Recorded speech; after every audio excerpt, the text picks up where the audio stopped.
अस्सलाम वालेकुम नाजरीन। बलूचिस्तान की सियासी सूरत हाल पे एक बार फिर मैं रशीद बलोच आपके सामने हाज़िर हूँ। हमारे पास मौजू हैं आज जाम कमाल ख़ान और वज़ीर आज़म की मुलाकात हुई है, उसके अंदर क्या तय आया है ये हम आपको बताएंगे। जबकि नाराज़ अरकान ने पिंडी और इस्लामाबाद का यात्रा किया है और इस्लामाबाद और पिंडी में उनको क्या हिदायत मिली हैं, आगे क्या होने जा रहा है नाराज़ अरकान के मुतालिक, ये हम आपको बताएंगे। साथ में ये भी बताएंगे कि फ़रीक़ैन यानी कि जाम कमाल ख़ान और नाराज़ अरकान चूँकि दोनों इस्लामाबाद और पिंडी गए हैं और दोनों को अलग अलग से क्या हिदायत मिली है ये भी हम आपसे शेयर करेंगे।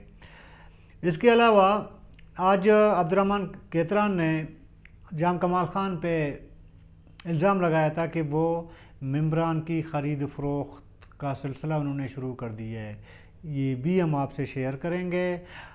आगे बढ़ने से पहले जिन नाज़रीन ने हमारे चैनल को सब्सक्राइब नहीं किया वो सब्सक्राइब करें, साथ में घंटी का बटन दबा दें और फीडबैक के लिए कमेंट बॉक्स में अपना कमेंट ज़रूर करें। तो चलते हैं प्रोग्राम की तरफ। सबसे पहले ये बता देंगे कि आज ट्रेडिंग और या ख़रीद फ़रोख्त पे एक इल्ज़ाम लगाया है वज़ीर आला जाम कमाल ख़ान पर। ये इल्ज़ाम नाराज़ अरकान के अहम मेंबर अब्दुर्रहमान केतरान ने लगाया है। अब्दुर्रहमान केतरान के मुताबिक कि जाम साहब ने तिजोरियाँ खोल दी हैं, वो मेंबरान को ख़रीदने की कोशिश में लगे हैं। जबकि अब से थोड़ी देर पहले तर्जुमान बलूचिस्तान हुकूमत ने अपनी प्रेस कॉन्फ्रेंस के बाद सवालों का जवाब देते हुए सहाफ़ियों को कहा कि अगर ऐसा कोई मामला है नहीं, अगर इस तरह के इल्ज़ामात को सबूत या प्रूफ नहीं किया गया तो हम कानूनी कार्रवाई करेंगे। अब देखना ये कि जो इल्ज़ाम है ये किस हद तक इनकी सदाकत है, और अगर ये सदाकत प्रूफ नहीं हुआ तो तर्जुमान बलूचिस्तान क्या कानूनी कार्रवाई करेंगे। बहरहाल एक सिलसिला बयानबाजी का शुरू हुआ है। इससे पहले जैसे कि हमने आपको कल बताया था कि कायम मकाम सदर पार्लिमानी लीडर वगैरह ये तो चपकलिश चल रही है। जाम साहब की टीम, जाम साहब के अपना और नाराज़ अरकान का। मतलब ज़ाहिर है कि जब इस तरह के मेरे ख़्याल में जब कंपटीशन होती है तो उसमें ख़रीद फ़रोख्त होती है, दोनों तरफ से हो, मैं एक तरफ की बात नहीं करता। हर एक की हर मुमकिन कोशिश होती है ना किसी तरीके से लोगों को अपने साथ मिलाया जाए।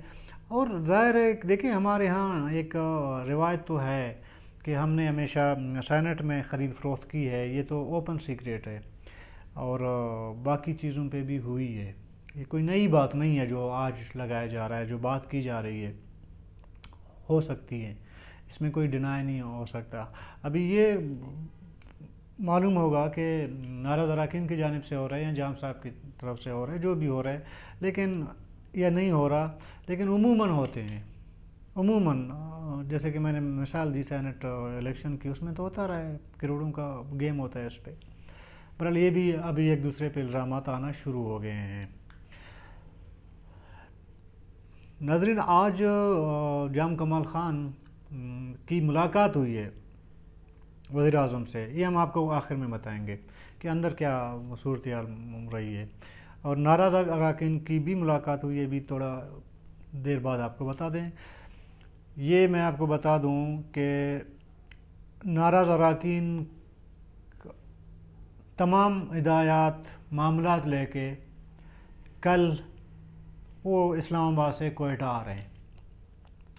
हमारी बात हुई नाराज़ अरकान के कुछ मेंबरान से, तो वो हम डायरेक्ट शेयर करेंगे आपके साथ। उनका जब हमने शेड्यूल मालूम किया तो शेड्यूल में ये है कि कल वो किसी टाइम कोयटा आएंगे और जो भी हिदायत उनको मिली है वो ज़ाहिर है कि फिर उसी हिदायत पे अमल दरामद किया जाएगा।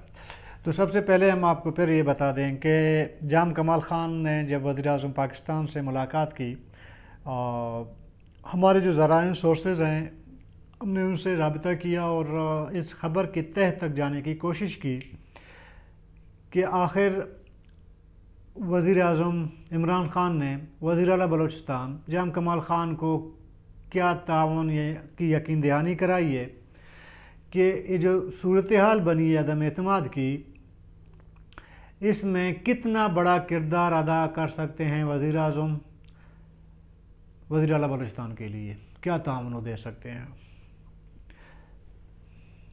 सुनने में ये आ रहा है, जो इतलात जो हमने कलेक्ट की हैं उसमें कहा जा रहा है कि जाम कमाल ख़ान ने इमरान ख़ान को मुमकिन तहरीक अदम एतमाद में ताउन की एक रिक्वेस्ट की, एक अपील की। तो इमरान ख़ान का जवाब एक ऑफिशियली या डिप्लोमेटिक जवाब था। देखिए, इमरान ख़ान ने कहा कि जी ये जो मामला है ये आपकी अपनी पार्टी का है, यानी कि बाप पार्टी के अंदर का ये इशू है, ये किसी मेरे पार्टी तहरीक इंसाफ का नहीं है।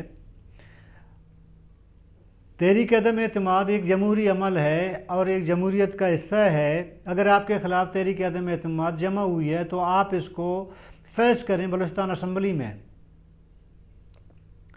जहाँ तक मुझसे ताउन मुमकिन हो सकेगा वो ताउन मैं आपको दूंगा। वो ताउन ये है कि तहरीक इंसाफ की जो बलूचिस्तान में जो अरकान हैं वो तो आपके साथ ऑलरेडी मौजूद हैं। उनमें से सिर्फ एक रुकन आपसे नाराज़ है, नसीबुल्लाह मरी। बाकी 6 लोग जो अरकान हैं वो तो ऑलरेडी आपके सपोर्ट में हैं और आपके साथ खड़े रहे हैं। ये मेरी तरफ से आपको एक ताउन था शुरू दिन से, आज का नहीं है, शुरू दिन से और आगे भी होगा। तो दूसरी बात यह है कि चूँकि हमारा एक इत्तेहाद बना है मरकज़ में या बलूचिस्तान की हुकूमत में, वो दरअसल पार्टियों के दरमियान हुआ है, PTI और बलूचिस्तान अवामी पार्टी के दरमियान हुआ है, एक ज़ात या शख्सियत से नहीं हुआ है। तो अगर आप अपनी मेजॉरिटी शो करेंगे बलूचिस्तान असम्बली में तहरीक अदम एतमाद की सूरत में, तो हम आपके साथ हैं। कल कला अगर ये तहरीक अदम एतमाद कामयाब होगी और आपके ख़िलाफ़ चली जाएगी तो ज़ाहिर है कि जो नया कोलिशन आएगा, जो नई बॉडी आएगा या नया जो सेटअप आएगा, तो तहरीक इंसाफ इसमें आज़ाद होगी कि उसको ज्वाइन करे या ना करे। ये थी वज़ीर आज़म का जवाब जाम कमाल ख़ान को। बहरहाल उनको ये ज़रूर कहा है तब जब तक आप तहरीक अदम एतमाद का सामना नहीं करेंगे या उसके साथ नहीं, तब तक हम आपके साथ हैं। अब पहले भी हम 20 दिन 15 दिन पहले भी हम आपके साथ थे, आज भी आपके साथ हैं। बहरहाल ये ज़रूर है कि हम एक्स्ट्रा मुदाखलत नहीं कर सकते, हम किसी को कॉल फ़ोन नहीं कर सकते, हम आपकी पार्टी को इस हवाले से कुछ कह नहीं सकते। ज़रा कि जाम साहब ने एक शायद जो हमारी इतलात है उसमें ये रिक्वेस्ट की थी कि जो बाप के नाराज़ अरकान हैं उनसे वज़ीर आज़म बज़ात ख़ुद कुछ मुदाखलत करें, उनको समझाने की कोशिश करें ताकि ये मामला टल जाए। इस पे इमरान ख़ान ने इनकार कर दिया, इसको बाप पार्टी का अंदरूनी मसला करार दिया। ये थी वज़ीर आज़म और वज़ीर आला बलूचिस्तान की मुलाकात का अहवाल। अभी आते हैं, नाराज़ अरकान ने भी मुलाकातें की हैं। उसमें जिस मकसद के लिए गए थे उसमें PM हाउस के अलावा 2 बड़े ऑफिस और भी हैं। उन बड़े ऑफिस का आपको भी, जो नाज़रीन हैं उनको भी पता है, और बुलाया भी इसीलिए गया था कि जो मामला है इसकी तह तक चला जाए और इस मामले को किसी न किसी तरीके से किसी मंतकी अंजाम तक पहुंचाया जाए। जो हमने बात की है, जो हमें इंफॉर्मेशन मिली है, उसमें ये इतलात हैं कि नाराज़ अरकान से 2 बड़ी जो ऑफिस हैं उनकी मुलाकातें हुई हैं। तो उस मुलाकात में नाराज़ अरकान ने कुल कर जाम साहब की मुखालफत की है। इन 3 सालों में जाम साहब के साथ उनका रवैया कैसा रहा है वो उन्होंने कुल की बात की है, और बाकी जितनी मामला जितने भी हुए हैं 3 सालों में तमाम खोल के रख दिया है दोनों ऑफिस के सामने। और उसके बाद नाराज़ अरकान ने ये कहा है कि अगर आप हमें मजबूर करते हैं कि हम जाम साहब के साथ चले जाएं तो इससे बेहतर है कि हम घरों को चले जाएं, इस्तीफ़ा दे दें, जैसे कि कल हमने आपको बताया था।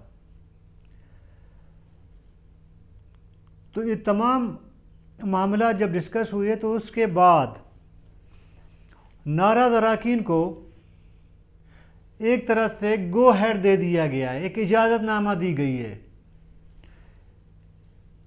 कि आप जाएं, अगर आपके साथ अक्सरियत है तो आप असम्बली चले जाएं, आप तहरीक अदम एतमाद लाएं, उसमें अगर आपने जाम साहब को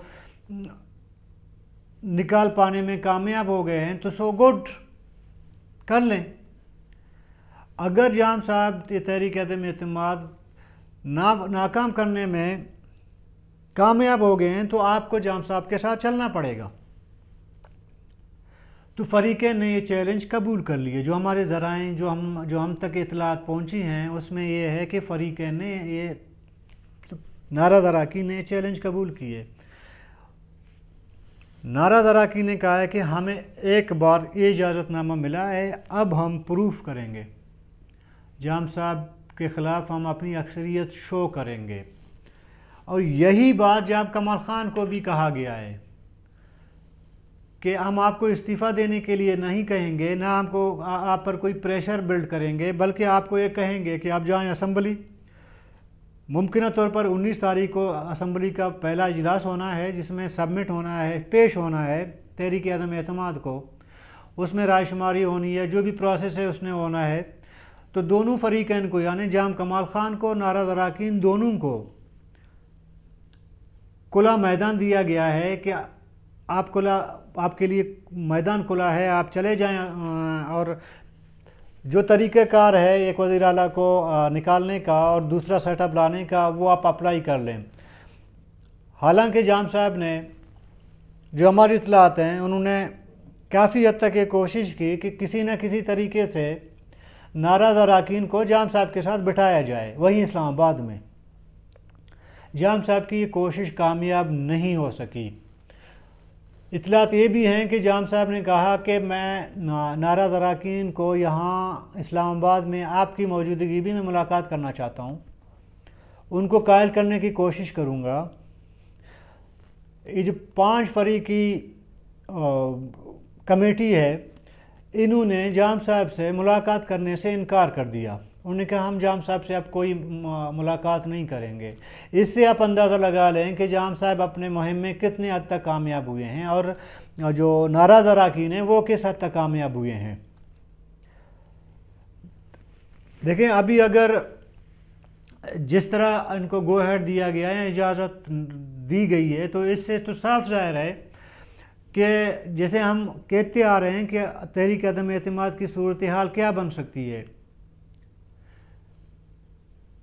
24 की तादाद है अपोजिशन की, 15 की तादाद नाराज़ अराकीन की है, तो इनको मिला के 39 अराकीन बनते हैं। और जाम साहब के पास